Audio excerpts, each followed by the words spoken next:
First Friday in December. Happy Friday. Welcome to the IT Hour, everyone. We have a familiar face here. Hey, Sergey, welcome. Glad to have Hey, you. good to be back. Thank you. Yeah. Well, is it getting colder down there in South Carolina? We have gotten to the point where some of our lows have been in the 20s. So, yes, it's 36 degrees Fahrenheit here. So, it's a little chilly. Yeah, it is.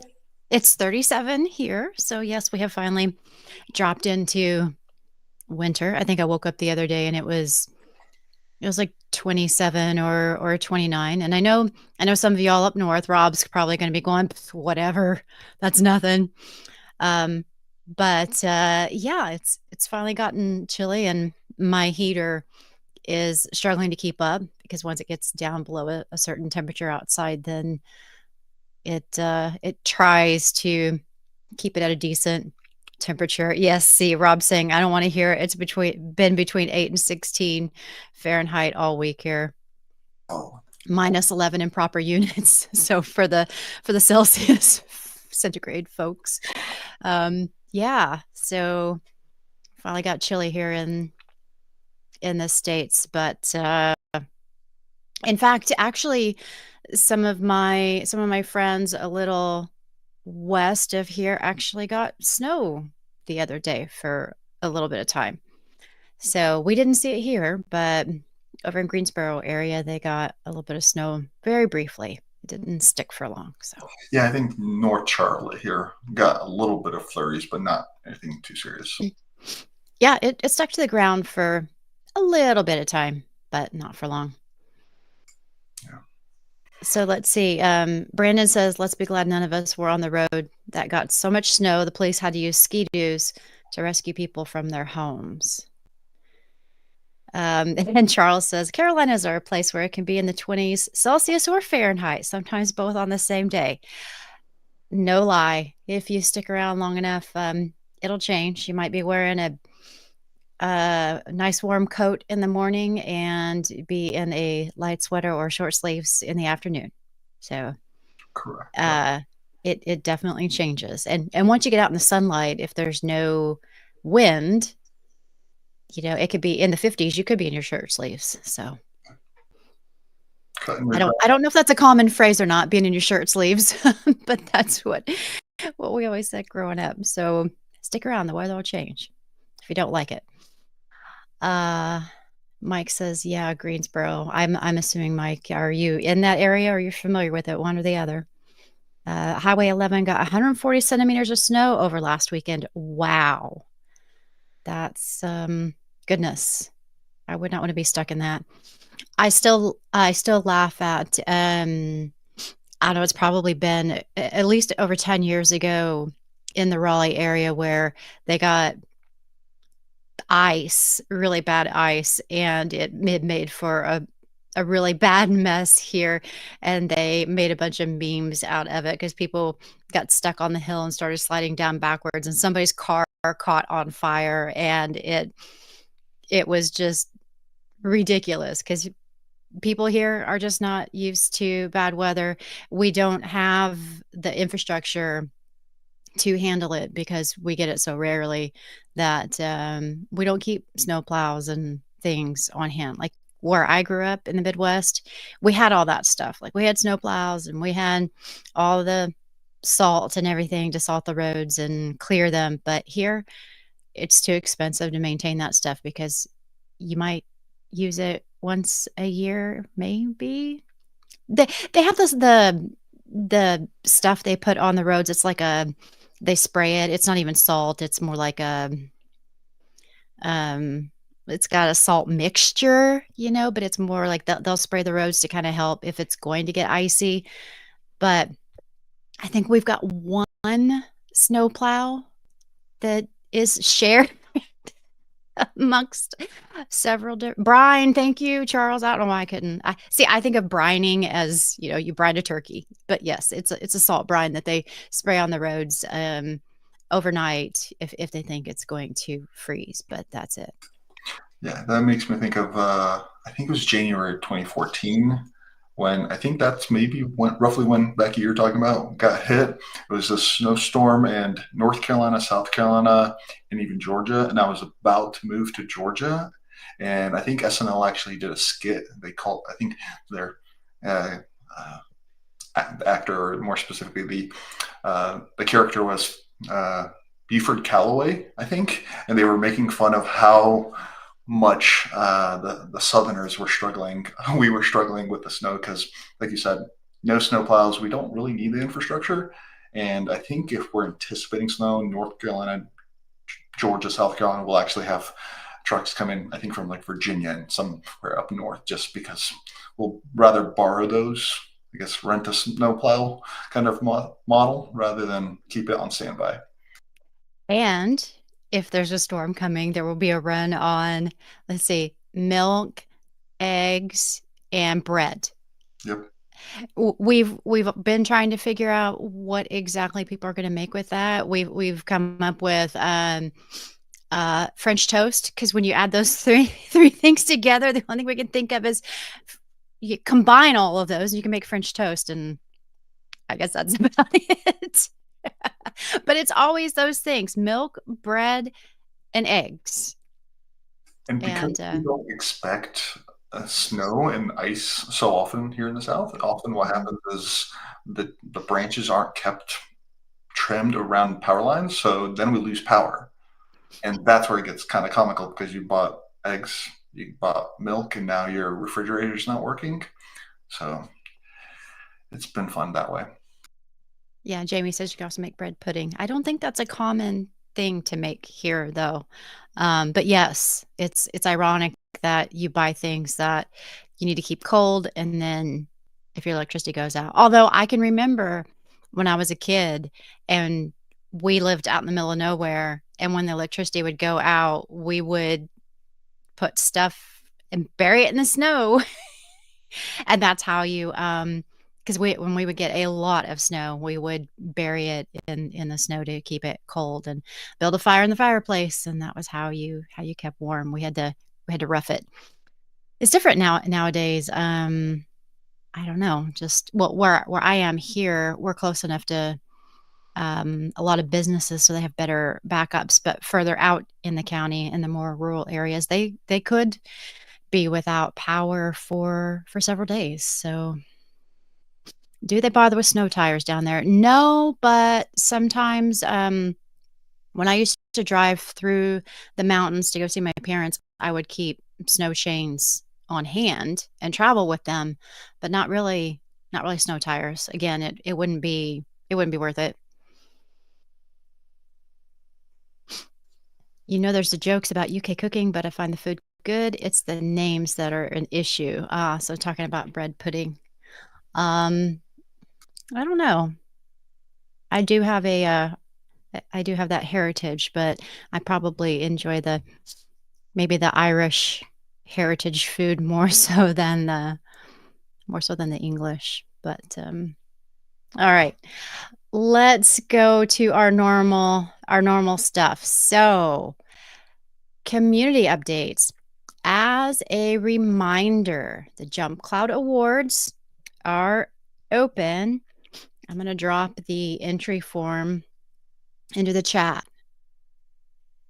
Please go enter. It's going to be open until the 20th, so you've got a couple of weeks. We've got some great entries already, but if you're doing anything at all with our product, please go enter. We've got a couple of different categories on that, but also you as an individual can be recognized as well. We have a Make Work Happen champion category that individuals can qualify for. So if you want to get recognized for what you're doing in your work, nominate yourself or twist your boss's arm to nominate you or a colleague.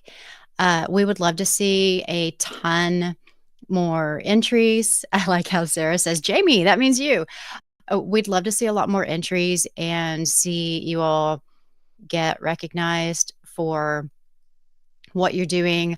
Um, I'm in the process of getting some badges made for people who were nominated as well as those who win. So you are welcome to, once we get those done, when we get everything closed, you'd be welcome to share that you were nominated on LinkedIn, and I can add those to your profile on the community and things like that. So we'd love to recognize you for what you're doing in the community. So please make sure you enter those.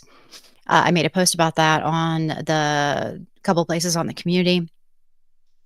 We're still experimenting with the key news in the community as well. So we've got a post in Security Networks on the week's key developments in cybersecurity. And just the day before Thanksgiving, we did a post on what are you grateful for. You can still contribute to that because I love to hear what everyone has been contemplating that they're thankful for. And Tom contributed to that right before he left. So, I saw as I was going through the news, I think it was Gizmodo maybe that did a holiday gift guide. So it reminded me that it's coming up on time for our annual favorite things post. So I will be doing that soon. So get ready for be thinking of what your favorite things or your wish list is, because I always love hearing what everybody is thinking they want for holiday gifts or what you've been enjoying this last year, because it always gives me ideas of, ooh, maybe I want that for Christmas or, whatever holiday you celebrate that has gifts. Hey, sometimes I don't even wait for a holiday. I just buy it myself. Like I went to the Restoration Hardware outlet. There's an outlet near me. Um because it's still kind of pricey, but it's cheaper than the actual store. And I found a really beautiful rug. And I've been looking for a rug. And so I'm supposed to be shopping for my kids eventually, but I'm like, bought myself a rug. So there you go. I'm the mom. I'm the one that has, I'm the one earning the money. So I do what I want. So there you go. Bought myself an early Christmas gift. So be ready.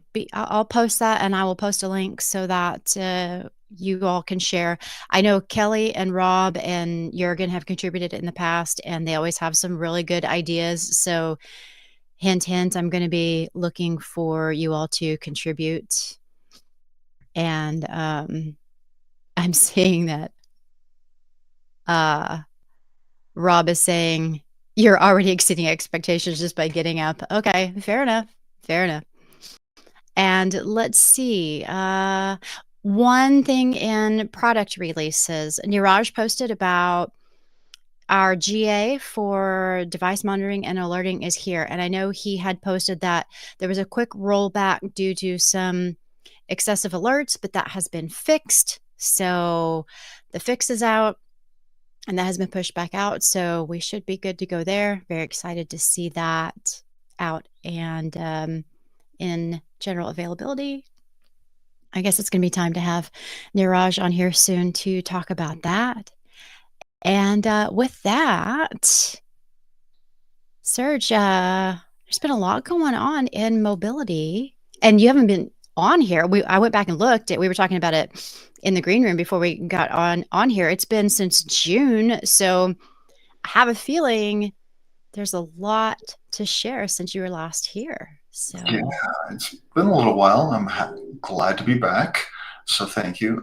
Just a note, Becky, about that RH rug. Just put it in the furnishings piece of the budget, not the gifts. And then you can justify that completely.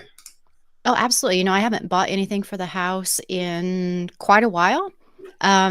So yeah, it's like the whole year almost. So yeah, I'll move it over. Yeah, that's definitely not the gift budget. No, I, the kids don't go. Neither one of them drives, so they can't go shopping to buy me a gift. So it's just Get something I've for got you. to take them shopping and then just kind of like hover somewhere away from them and close my eyes so they can shop. For me, it's kind of funny how you have to do these things. So yeah, move around the different pieces of the budget. I like that. Absolutely. Yeah. So speaking of the year, let's get into jump cloud mobility. So this is mobile device management. I know there's some comments about scooters and whatnot. Not quite that, but yeah, let's get started. So my name is Sergey Belous. I'm the principal product manager for mobility. We'll take a look at a couple of things that might, have some future release related items and things that are in EA or whatnot. So please just be cognizant of that. So when we're talking about devices or mobile devices, we have to take a step back and understand where we fall in the picture of all of the Jump Cloud platform. Specifically, I'll focus on Apple and Google devices, but obviously there's always the notion of integrating further into our overarching platform, making sure that the policies, the identities, the conditional access pieces all work seamlessly across not just desktop, but also mobile devices. And when we're talking about mobile devices, there's often this notion of a value chain that I conceptualizes what customers need as for base level security, what they need for lightweight productivity when you're trying to really enable your remote end users, and then really have the complete overarching experience. And as you look over the last, let's say, year or two, we've delivered quite rapidly a number of those pieces. So I think there's some smaller pieces that we will be finishing off here in 2025. And hopefully at that point you will see our Jump Cloud mobility management as a complete suite of capabilities that you can leverage and deploy both your corporate owned devices as well as your BYO devices. And when I take a step back, I start looking at what is the end user's journey. Really want to focus because that is the interaction the end user will have with the device, with the management pieces, and eventually the offboarding. So one, we start off with our bread and butter, which is the user identity. We'll touch base on what that means for both Apple and Google between a managed Apple ID or now managed Apple account versus an enterprise Google account, the onboarding experience, whether it's a corporate owned device. So you may be doing ADE for the iOS or iPad. You may be supervising it. You might be doing a zero touch out of the box Android provisioning for a kiosk device, or it might be a personally owned device where you want them to onboard very easily for that BOIOD management. Once they're in, really your goal is to have them in a desired state or steady state so that you apply the policies, you apply the necessary authentications, configurations, restrictions, and that's generally maintained by the Jump Cloud platform. And eventually, when you need to retire those devices or the end users happen to swap out into a new device or leave the company, you want to make sure that there's a very effective, secure offboarding experience to ensure that no tokens, no applications, no data is left behind on that particular device. So let's start off with Android management. So Android offers plenty of flexibility, BYO all the way down to a dedicated device where you can really lock it down for a kiosk related or signage use cases.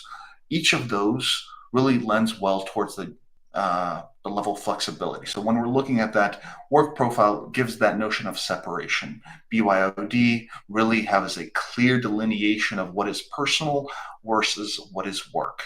The COPE is an interesting model where you may procure the device for your end users. So you want to put some level of restrictions, but you want them to still have a personal space where they'll be able to have their photos, their text messages, whatnot. And then there's an area where you expect them to be fully dedicated in their work or enterprise level features. That's your corresponding work profile.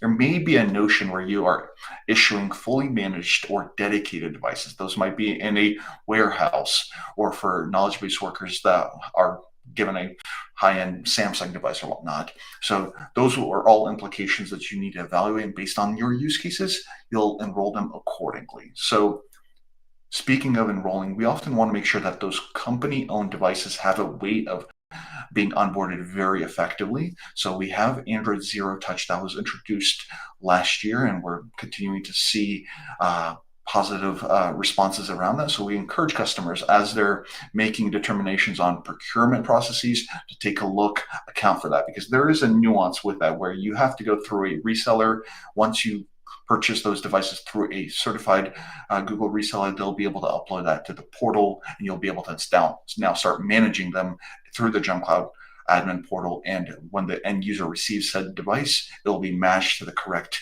enrollment token. And as soon as they connect to either cellular or to a Wi-Fi connection, they'll be able to go straight through the enrollment process. So once they're onboarded, really we start talking about policies. Android policies, we have a list of them. I picked out a couple of thematical ones.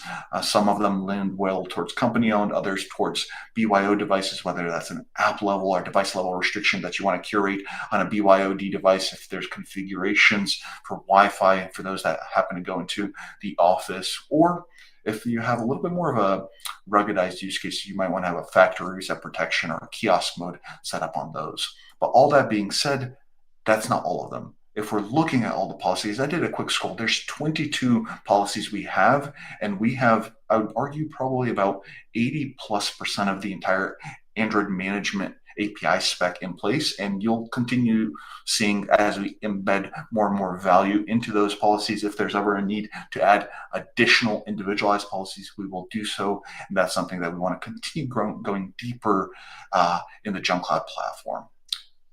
Then we start looking at app management. Once you've enrolled, you've deployed those configurations, restrictions, policies. You really want to get your end users being productive. Using Android's managed Google Play Store, you're able to search all those applications, organize them, deploy them, those public, private, and web applications.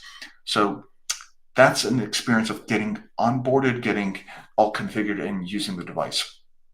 Earlier this year, I spoke to some of you about Better Together Enterprise. That's something that Google's been driving forward, and really their objective has been to really offer a unified enterprise solution. Currently, management of Android, Chrome OS, Chrome browsers really desperate or disjointed to some degree. So they approach in two particular concepts. One is to simplify the sign-up process, and the second being how the end user onboards onto the device. So in January, February timeframe of this year, we proceeded to offer that capability to be able to streamline the provisioning and creation of the enterprise itself. So there were plenty of options previously. Now Google has standardized on the customer managed enterprise. So what that means is you previously would use either a Gmail account to be able to create that communication with Google. Moving forward, they've standardized that they offer the ability to use your enterprise Google or your Google domain account. So we took that progression of changed that up, and now you're able to launch with your enterprise Google account. And if you don't have access, you can obviously request your administrator to bump you up. If you need to, they give you the process and ability to actually sign up for a domain but recognizing that not everyone may have a Google domain, they still give you the failback to use a Gmail account, but that does limit you on some of the capabilities. And in the future, they do have intentions to encourage customers to migrate over, and they will have migration strategies in place. So the current behavior is when you scan that QR code, really there's a provisioning of a managed Google Play account on the device. Doesn't really do much but associate applications.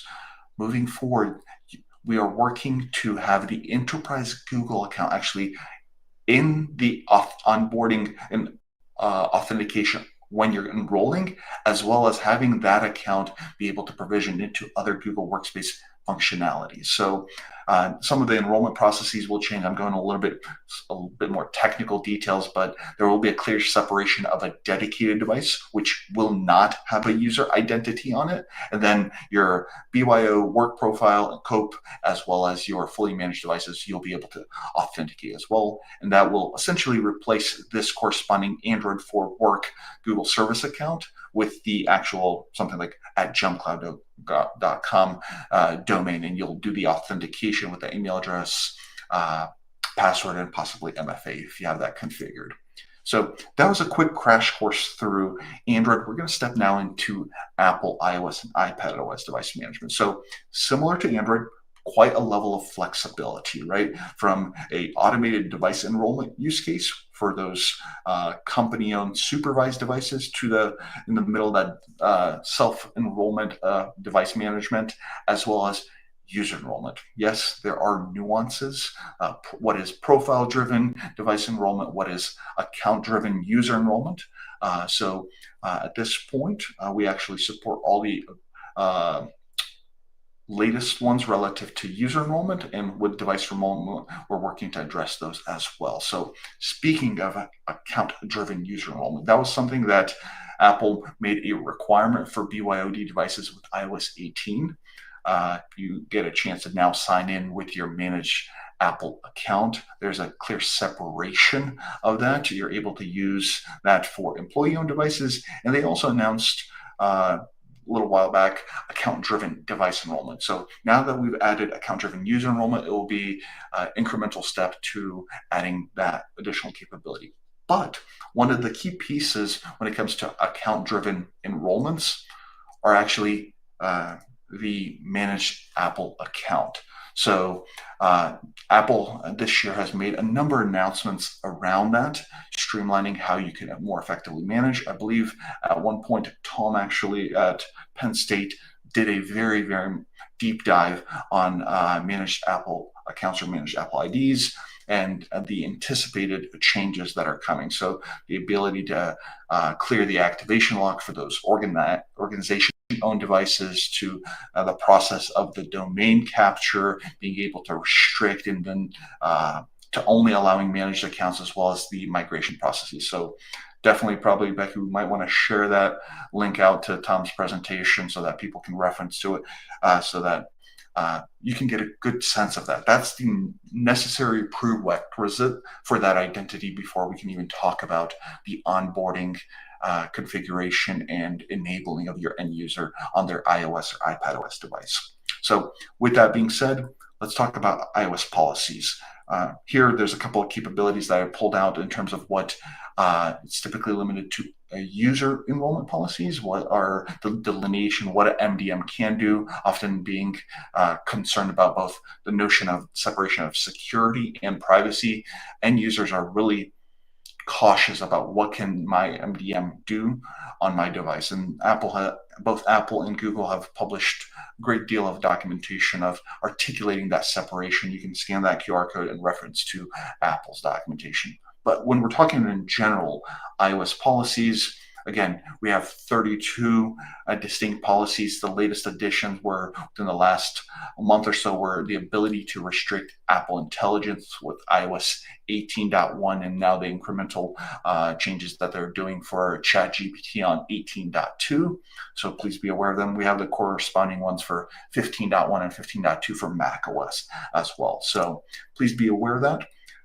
Once you have those use case selected for that iOS device and you've onboarded it, whether that's through ADE or user enrollment, you have that identity, you have the policies. We want to make sure that the end user is also being productive.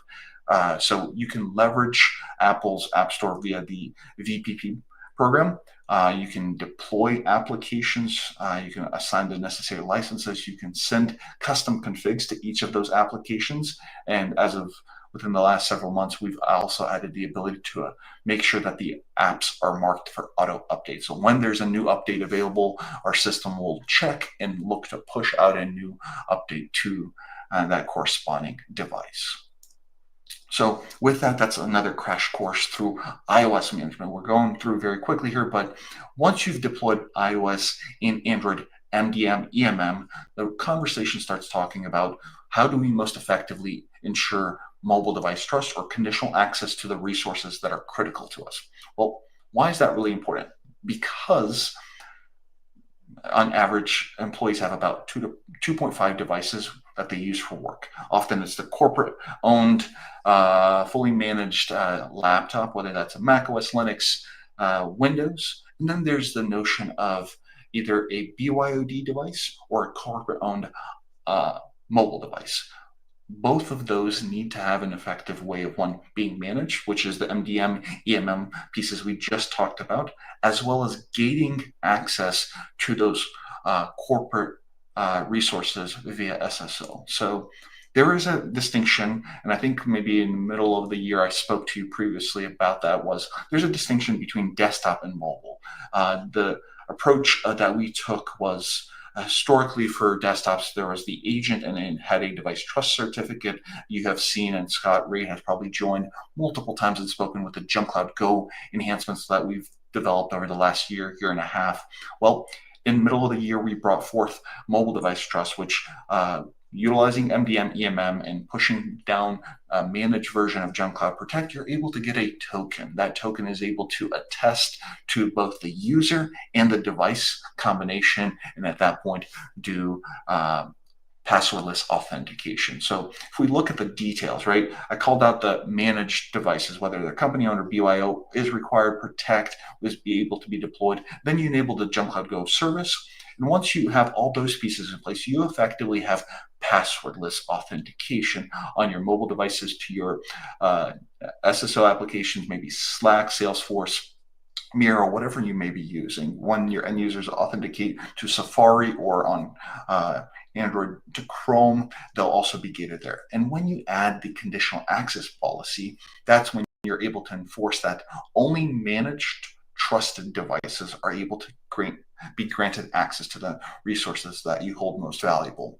With that, we want to make sure you had a dashboard to go through that process, because that list kind of a little complicated when you start going through the nuances. We built what we call the device trust readiness dashboard, which gives you insights into what you have to go through and configure to make sure that your iOS, your Android, your desktop device fleets are appropriately established or configured to leverage device trust.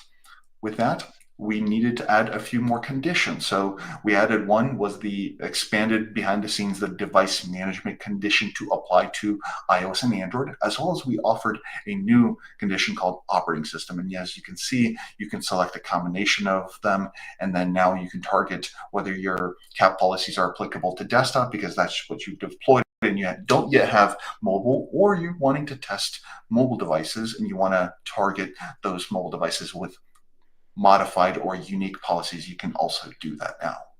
With that, JumpCloud Protect received an update, and you're now able to use tokens in the Go experience and essentially streamline that onboarding or access into those applications. So if we take a quick look what that looks like, when we have corresponding JumpCloud Go token, we hop into Salesforce.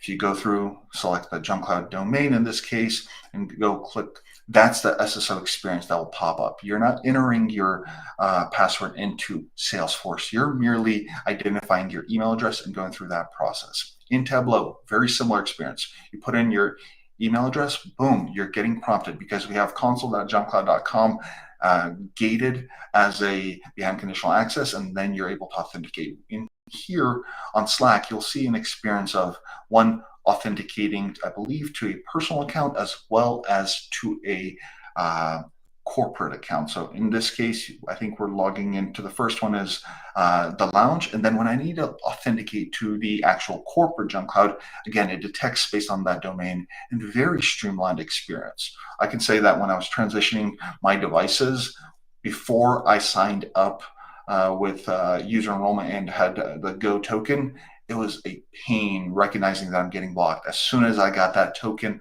on my device, authenticating and re-establishing connection on my new iPhone, a breeze. So definitely something I would encourage everyone to take a look at, make sure you're exploring that. Before we proceed, one of the things I did want to call out was we did have a limitation on the Android front around Android applications that used web views. Within the last several weeks, we've delivered a new JumpCloud Protect application version, as well as behind the scenes changes. So now applications like the Google Workspace suite, as well as Salesforce and others that have been using the web views, are now able to effectively use JumpCloud Go as well. So you can deploy MDT across both iOS and Android, effectively addressing all your applications. So what is without talking about the roadmap? I touched base on things we've delivered. I've alluded to some things that we're also working on, but let's take a look at some of the, not in a specific order, but details that we will be looking at through the end of this year and into next year. So things that I want you guys and gals to be looking forward to. One is when we talked about the account driven user enrollment, account driven device enrollment. One of the key pieces is being able to effectively managed Apple accounts or managed Apple IDs. We are looking to deliver Apple Business Manager Federation. So we will have an SSO application that you will be able to establish that federation between Jump Cloud. So you won't necessarily have to go through Google Workspace or Intra ID to be able to establish that to ABM. We'll have that directly through Jump Cloud. With that, we have heard and we've passed along feedback to Apple about the challenges of establishing either a self-hosted file or a redirect for account-driven enrollments, or specifically to the service discovery. So we're looking to streamline that. Apple has been working, and I think in iOS 18.2, we've had an opportunity to start beta testing a new failback mechanism. So if you don't have a well-known file established where that service discovery will be hosted, there will be a mechanism by you being able to provide a redirect in your actual ABM tenant. So that's something that we look forward to. It will be a failback mechanism, but if you're not able to establish that host file or redirect, that will be a very good way to mitigate that. I spoke a little bit about BTE. We're actively working on making sure that we are able to give end users or IT admins the ability to configure the authentication during device enrollment. There will also be nuances associated with how that functions with conditional access policies. So be on the lookout over the next several weeks going into next year of how we're addressing these capabilities. From there, we really want to keep going deeper and deeper on device management as well as mobile device management conditions and controls. So you'll see us making strides on delivering declarative device management. This will be across both Mac OS and iOS. First, really primary target will be the OS patching, and then it really opens up the door to other policies that Apple has been introducing that are tied to declarative. With that, we want to make sure that we march in parallel both with iOS and with Android to deliver loss mode support. And that will be targeted for your company owned devices. With that, deeper policy management, things like user based policies, mail accounts, Wi Fi with certificates or potentially even radius, as well as on the iOS front, some of that VPN and per app VPN configuration. Finally, we want to make sure your end users are as productive with necessary app management. We'll be looking at VPP 2.0 and expanding potentially into some more advanced app configurations for both Android and for iOS. So we have a very exhaustive plan going into next year. We look forward to hearing feedback from you, as well as what we can incorporate into our roadmap throughout 2025. So really appreciate you guys and gals staying on with me, hearing us run through what we have, and I look forward to working with each of you on as you consider deploying mobility in your environment. So again, thank you. If there's any questions, Becky, we can chat about that as well. Yeah, Brandon says, any update from Google on getting Google Workspace email management working with third-party MDM products? This is our blocker still. And he said, I was told the ball is on Google's court for this one. So, Brandon, I think I'll need to sync up with you to make sure we get the complete configuration. I believe when we make the shift over to BT or that corresponding functionality, I believe that may mitigate some of those, but let's make sure we really hone in on that, and maybe you and I can chat on how we best get you configured. Awesome. Let's see. I'm not seeing any other, let me double check. I'm not seeing any other questions right now. Although Ross had a comment about there's also this is my device, but the company paid and I don't want management on it. Yeah, that's an interesting situation there. Correct. Yeah. So I think the notion there is often companies will have to make a determination of if they want to gate access to resources, and you as the end user will have to decide whether you want to be productive or not on that mobile device. So that's a balance. We want to make sure we offer the tools to the IT teams to say what is the desired security posture while recognizing what is the necessary privacy posture to offer to our end users. Mhm. Especially when if it's company paid, then, that's different than if it's BYOD, for sure. Correct. Kelly wants to know if this is in the MTP. Yeah, so I think all the functionality I mentioned should be available in the MTP. I don't believe there's any pieces that I called out that are limited or not available in MTP. Yeah, she said she was just confirming, she might have missed that because she had to help someone who had the nerve to call during the IT hour. Wow. Oh, man. No, the MTP should have all the capabilities there. So if there's any additional thoughts you have on how you can streamline some of those, when we look at offering them in a regular tenant, we don't do evaluate how that can be extrapolated to made more efficiently in the MTP. So those are generally more platform related functionalities that we look at. Awesome. Keep them coming if you have other questions. Let me scroll back really quickly. I think we got most of them. There was a comment from Brandon earlier that I missed that just said, "I really hope Apple does MDM with separate apps like Android does one day." Yeah, we've talked about that. That that separation there when the walled off between personal and work. So, Yeah, I totally agree there. That's we continue to have those conversations with the Apple product team. If you have means by which you can provide feedback from your accounts, we would appreciate that as well. I think that nuance of a single application with potentially having multiple personal and corporate IDs, the data loss prevention capabilities, the conditional access policies, that becomes very challenging. How do you prevent the open in, but you're opening inside of a managed app, maybe an unmanaged app?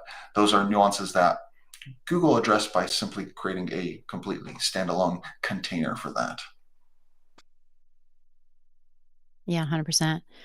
Kelly has another one. Does any of the BYOD stuff show up in reporting that was discussed on a previous episode? Who was on the previous episode, just to confirm? Um, let me see what we were talking of. Which one she might be talking about. Rob. Might have been with Rob. So, Yeah, it might have been. majority of the reporting has been focused on desktop with the notion to expand also to mobile, where it's applicable. We are making sure that mobile functionality, DI events, records are all accounted for. So, yes, I would expect that as reporting continues to grow, that they would incorporate uh, functionality and/or information about mobile. Yeah, Kelly, if you could confirm if that was the device list stuff, probably. But oh, that's nice. Jamie, shout out to Serge, who without whom our Droid MDM migration would have been a dumpster fire. So, avoiding dumpster fires is always a good thing. Correct, and thank you. Appreciate that. And Brandon says, warning for those looking into the new iOS management. If you need to manage an app such as Gmail, the employee needs to remove the public version of the app so it can be managed, which will nuke their email config.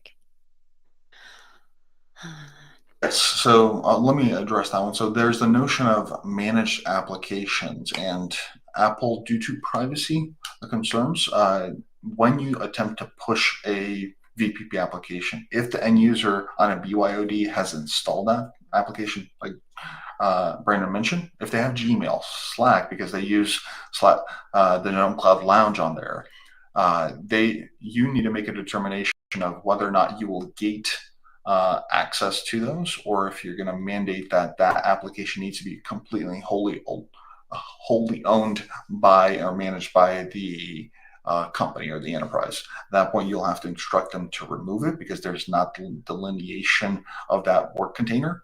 And that way, you'll be able to push and fully manage it. That way, you'll be able to rip it off as well. So, Brandon, very, very good call out there. I think the when a separation of separate apps comes about from Apple, hopefully, that will become a less of a problem. Yeah, let's hope. So however you like Serge said earlier, however you give your feedback to Apple through your business manager accounts, through your, you know, Apple managed accounts. I know there's a way to give feedback. However you do that, please submit it that way directly to Apple so that they will see that, know it's needed. Um, Rob says Apple taking turn it off and on again to an extreme. Yes. And Kelly confirmed she's pretty sure that's what it was, insights and whatnot. So there we go. Brandon says apparently the best way is through snail mail. Hmm.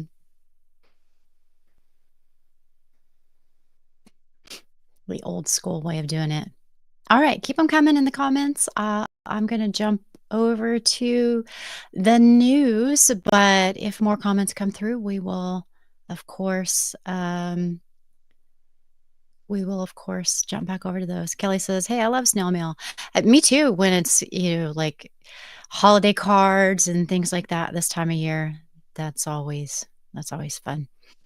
I just got something from my mom with cards for my kids for their birthdays, and she sent me a cool little gadget. It's an instant read thermometer, but it's kinetic. You don't need batteries. You just shake it for like 5 seconds, and it builds up enough energy inside of it that it'll be on for about 30 seconds, so that you can use it as an instant meat thermometer, and then just save it for later. You never need batteries. I was like, I have not seen one of these before. I was like, this is kind of neat. So maybe I'll put that on my favorite things list. All right, so news. Google just made it easier to turn off personalized search results. Now, this has actually been available for a while. You can append a parameter to the Google search URL. They've just made it a little easier to do that now. So, according to Search Engine Roundtable, after searching for something, you scroll all the way down and look for a link, try without personalization. So, not necessarily super easy, but maybe a little bit easier. So you can, if there's no link that says, or if there's a results page that says results are not personalized, it may be something that didn't need to be personalized, but it doesn't permanently change your personalization settings. You can just try it to see. So that was kind of interesting that they're making it a little bit easier to do that instead of having to add the parameter to the search URL. Next, if you own an Anchor speaker, you might want to check your email. Some Anchor speakers, about 80,000 of them were recalled due to a fire hazard. They were ones that were sold exclusively on Amazon. So if you bought one of those, double check and stop using them because they could catch on fire. They were sold in 2023 and cost between $28 and $130. So, sold in the US and Canada. If you aren't in those areas and you didn't buy one, then you're probably okay.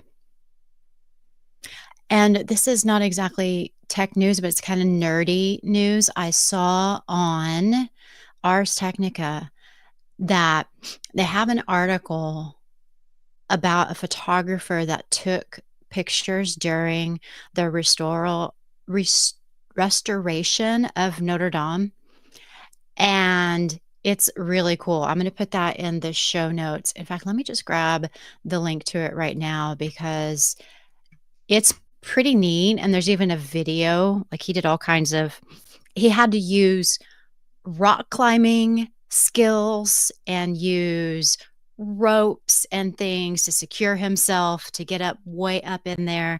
And he used all kinds of different equipment, including drones and things, to capture some of this restoration. And It's an interesting story, and I just thought it was neat and kinda geeked out a little bit about it because I know my heart broke when it caught on fire because I was like, "Oh, no, I'm never gonna get to see this cathedral," because I still haven't been to Paris. So, I'm glad that they were able to restore it, and it was just by luck that a scientist had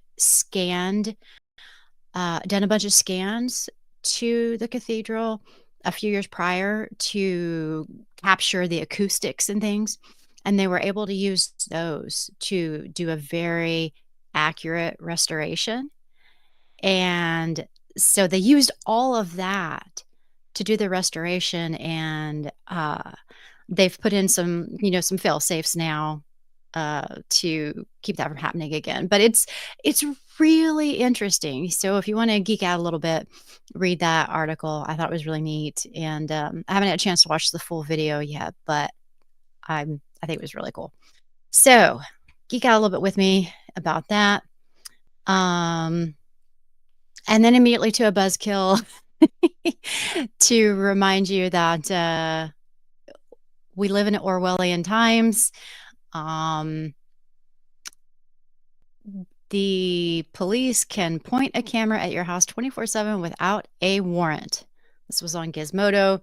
The Supreme Court declined to hear a case brought by an Army veteran who said that the police were pointing a surveillance camera at his house 24/7, and the court declined to hear it, saying that there was no reason for them to, there was a camera put on public property but pointed at his home 24/7, and they were recording him. It had to do with a disability case, but the whole point of it was, what about your privacy when you're coming and going from your home and 24/7 surveillance? I'm starting to feel like Orwell was maybe a soothsayer. And to go along with that, the FBI warns Americans to start using encrypted messaging apps because they want to raise awareness about cyber threats from foreign actors in the wake of an intrusion of U.S. telecom equipment dubbed Salt Typhoon. The hackers are linked to the Chinese government, and they still have a presence in U.S. systems spying on American communications in what Senator Mark Warner from Virginia has called the worst hack in our nation's history. So they are strongly encouraging people to use encrypted apps, including things like Signal and Threema and some of the others, if you want to keep your messaging secure. Anything sent through Signal and Apple's iMessage was likely protected, but they actually gave some hints on how to secure your messaging. I'm sure you all are probably already good about stuff like that anyway. But just in case, if you have friends that you want them to do a little bit better on their messaging, the apps might be encrypted, but push notifications are not. Good point, Paul. So, actually, that's why I have my notifications just set to tell me I have a message, not to tell me what the message is. So, mostly for privacy. And then go look at CISA because they have been busy. Industrial Control Systems advisories. They have a note that Cisco has released security updates for NXOS. They've got a public version of CDM data models. They've added some known exploited vulnerabilities, and they have released a joint guidance on that threat actor compromising networks of global telecommunications providers. So they have a whole article on that that was released about 3 days ago. So I will pull that one because that was referenced in that article that I was talking about. But I will put that in here and in the show notes when I go catch up on them. And Brandon says new NTLM 0 day for Windows. from Bleeping Computer. So thank you for posting that as well. I'll copy that and put that in the show notes as well. Yeah, lots to be aware of and to keep an eye on at this time. So Jamie says it's a great time to be a black hat. Yes, indeed. Or be a white hat and counteract it, right? Yeah, that's it. That's the way we want to go, right? I forgot the first half of Paul's message. Also, if you're concerned about privacy, turn off push notifications or disable message previews in notifications. The apps might be encrypted, but push notifications are not. So there, that was the full message. Thank you, Paul. It was a very good point. And let's see here. Paul says, thanks. Yeah, thank you. All right, we are close to being done. Any last thoughts? Sergey, what are you doing? What are you doing this weekend? Anything fun? I heard there's lots going on. So I am attending the ACC championship, being a Clemson Tiger. Last Saturday was terrible when we lost to Carolina, only to then have Syracuse beat Miami. So now I'm going to the ACC. We're going to the ACC championship, and we may play spoiler for a bunch of, well, specifically Alabama, right, and SMU. So I'm really excited about this. We'll see how it all shakes out, and then we'll maybe be in the playoffs. Yeah, I had heard from Alexa that Clemson was in the playoffs. So yeah, lots of fun. I'm thinking about some holiday pop-ups. You know, some of the holiday markets are going into effect the next several weekends, and they're fun because there's usually like local folks that do art and other holiday stuff, and it's fun to go find some local gifts that are locally made. So I'm gonna go check some of that out. But definitely the game sounds fun. Are you watching it on TV or are you going to see I'm it? actually going to the, well, it's here in Charlotte, so at the Bank of America Stadium. So I'll be there watching with my wife. Awesome. Awesome. Very cool. And one other thing is, we're still trying to figure out the scheduling with it, but we want to make our way to Charleston. Charleston is wonderful one for Christmas time. They'll a couple of weeks in advance they'll set up and they'll have different events like uh, music. They'll block off part of Market Street and across from the hotel there in Charleston. And so wonderful recommendation there if you're in that area. Charleston's beautiful. I need to get back there and do some more. So love that place. Well, thank you. Thanks for joining us again. We'll have to have you come back after the first of the year and do some more updates when you're ready. Absolutely. I will be speaking at the Jump Cloudland, and it falls on my birthday, so January 28th. So I look forward to one for those that join us for some of those sessions. I'll have an opportunity to hear from you as well. So you'll hear from me, and we'll go from there.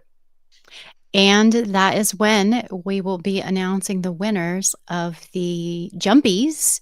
So we'll be doing that during Jump Cloud Land. So if you haven't registered, make sure you register. Make sure you enter in the awards 3 categories.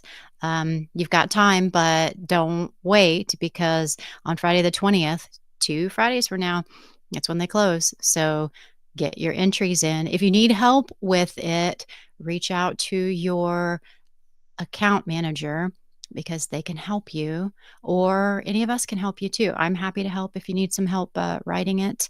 I'd rather have you enter than not. So, with that, have a great weekend. We will see you next week. Serhat's going to be back to talk about SaaS management. So, make sure you're back for that.